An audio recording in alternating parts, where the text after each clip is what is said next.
তো এই যে এটা হচ্ছে কক মুরগি, অনেকটা পোলট্রির মতো দেখতে, কিন্তু খেতে খুব সুন্দর স্বাদ। তো এটা আমি ভালো করে ধুয়ে পরিষ্কার করে একটু নুন হলুদ মাখিয়ে রেখেছি। তো এবার আলুগুলো ভালো করে ভেজে নেব।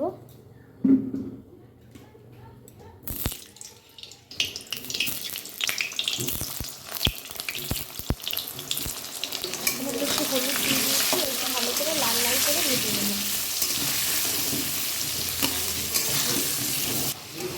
আলু ভাজা হয়ে গেছে, এবার এটা তুলে নেব। জিরে তেজপাতা পেঁয়াজ কুচি, পেঁয়াজটাকে একটু লাল লাল করে ভেজে নেব। তো পেঁয়াজটা ভাজা হয়ে গেছে, এবার কিছু বাটা মশলা দিয়ে দিলাম, জিরে আদা রসুন লঙ্কা। তো এটা একসঙ্গে মিক্সারে বেটে নিয়েছি। তো এবার মশলাটাকে ভালো করে কষিয়ে নেব।